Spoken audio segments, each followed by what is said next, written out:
This is the Late Round Podcast with your host, JJ Zacharisa.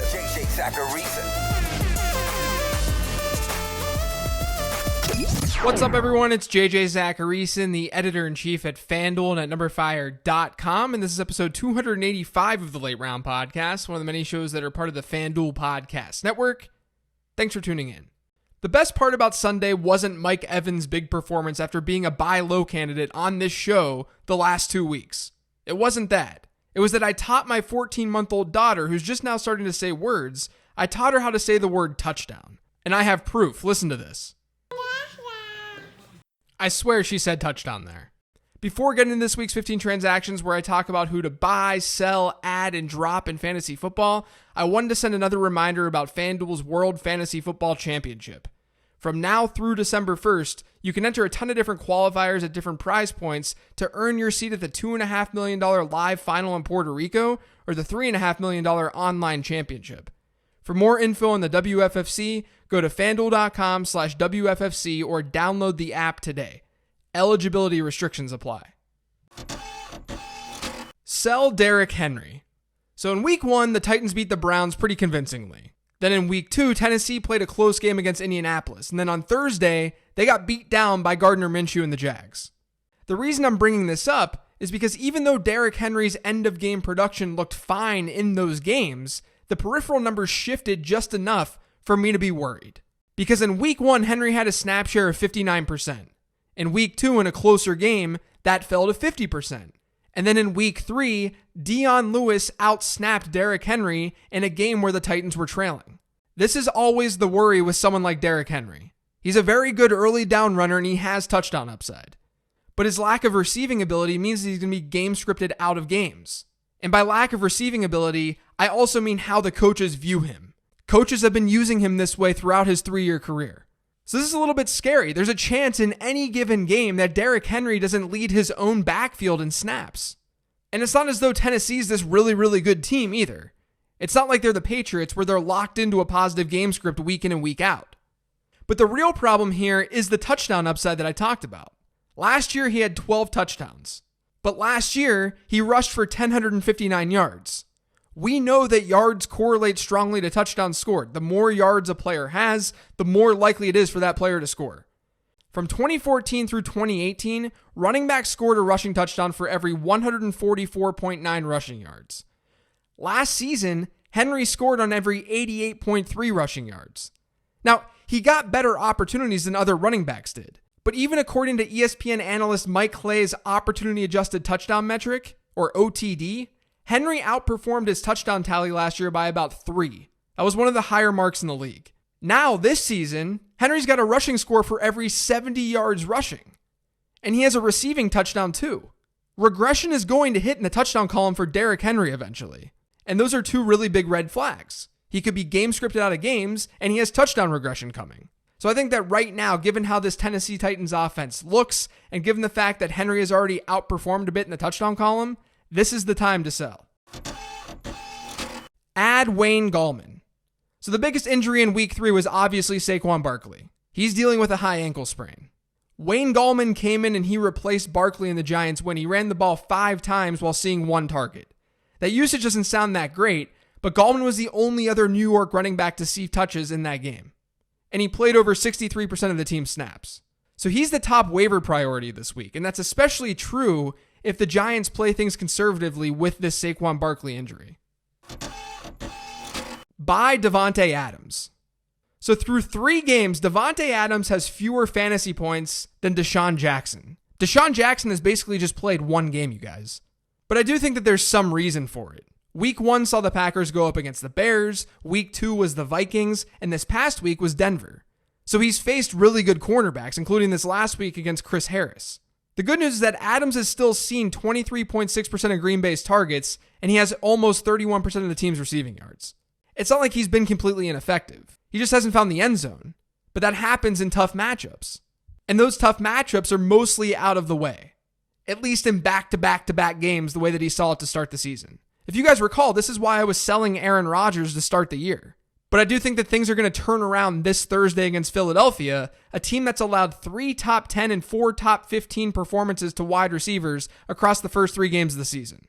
So if Davante Adams can't perform on Thursday, then we should be worried. But I think that he's going to be just fine. Sell Aaron Jones. This is tough for me to say. You guys know that I'm an Aaron Jones truther. But I think that he's a sell candidate. Through these first 3 games, Jones has seen 64% of Green Bay's running back rushes and about 9% of the team's targets. Those aren't bad numbers. But those numbers are being really skewed by his week 2 performance, where he had 72% of the team's running back attempts and almost 18% of their looks through the air. In week 1 and week 3, you're looking at a target share that was below 4%. And I think what's really concerning about Jones was his snap rate in week 3. Weeks 1 and 2 saw him in the 58% snap share range, which is fine, but that plummeted in week 3 where his snap share was just 39%. And this is coming after a message from head coach Matt LaFleur last week, where he said, according to the Green Bay's Press Gazette's Ryan Wood, that he wanted to, quote, even up the touches between Jones and teammate Jamal Williams. That's exactly what happened. Williams outsnapped Aaron Jones 35-22 against the Broncos. Do I think that Aaron Jones is the better talent than Jamal Williams? Yes, of course. I think he should see more work in this offense. But you have an opportunity right now because Jones is coming off a 2-touchdown game. That's why he's a sell candidate. Buy Marquise Brown. I think now's the time to get Hollywood Brown if you couldn't get him during your draft, because the peripheral numbers are absolutely there. After 3 games, Brown has seen 26% of Baltimore's targets. He's got 31% of the team's receiving yards. He's 3rd in the NFL in air yards, and he's tied with Mike Evans and Keenan Allen for the most targets that have traveled 15 or more yards through the air this season. Huge performances are coming for Hollywood Brown. Mark my words. So after his 2-catch, 49-yard game against Kansas City, now's the time to buy. Drop Corey Davis. I tweeted this out last week after the Thursday night game, but Corey Davis now ranks 6th on the Titans in receiving yards. 5 other Titans have more receiving yards than Corey Davis through 3 games. Now, this is a combination of a lot of things. It's not just talent. Tennessee's passing attack hasn't been very effective, and there are a lot of viable pass catchers in that offense. That's why I had Corey Davis as a player to avoid entering the season. They have more weapons. Delaney Walker's back, and they added Adam Humphries. And A.J. Brown is there.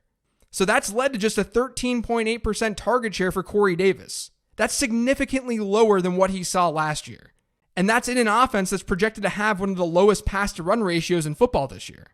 So he's seeing a small portion of a small pie. So you can safely drop Corey Davis right now. Buy Devonta Freeman. So I think if you watch Devonta Freeman, you're not going to see the same Freeman that we saw in like 2015. But that's not everything when it comes to fantasy football. Talent at running back is not everything. You need usage and you need a good situation. And Devonta Freeman kind of has those things. He only had 41 rushing yards through the first 2 weeks of the season. But he also played Minnesota and Philadelphia. Those are 2 of the tougher matchups you can find across the league. And then in week 3, Freeman ended up with 88 rushing yards. He looked a lot better in an easier matchup. Ito Smith had a concussion in that game, and that allowed Devonta Freeman to see over 90% of Atlanta's snaps on Sunday. So there's some upside if Smith does miss time. But regardless, Freeman's been sort of overlooked this season because of the idea that he doesn't play with the same burst, that he's not as good. That might be true, but he still has seen 76% of the Falcons' running back rushes and almost 10% of the team's targets. There are only 9 running backs across the league who have hit those marks this season. Volume alone makes him usable from here on out. I still think he can be an RB2. He just hasn't found the end zone yet, which is why he's a buy low candidate. Add Will Dissly. Tight end, it's a dumpster fire. It's always a dumpster fire. So finding a player at that position who's seeing volume, that makes that player viable. And that's Will Dissly. Over the last 2 weeks, Dissly's seen about 15% of Seattle's targets. And according to Pro Football Focus, he ranks in the top 15 in routes run over this time. And he's been productive over these 2 games. He's found the end zone 3 times while hitting 112 receiving yards. And that should continue in week 4 against Arizona. Arizona has now surrendered 5 touchdowns and 348 receiving yards to tight ends during the first 3 games of the season. So Will Dissly is the top streaming option at tight end this week. Buy Rashad Penny and add CJ Prosise. Chris Carson has now fumbled 4 times in 3 games. That's pretty concerning. We watched Carson then get out-snapped by CJ Prosise against the Saints on Sunday. Now, that could have been because of the fumbles. That's a narrative that could be true. but it could also be because of game script. But I think regardless, it's enough reason to make a speculative ad off the waiver wire for CJ Prosise. That's mostly because Rashad Penny's banged up. But then at the same time, I would look at my bench, see who I don't need, and trade that bench asset for Rashad Penny. Because there is a chance, it's part of the range of outcomes here, that Seattle doesn't want to use Chris Carson the way they've used him through the first 3 weeks of the season.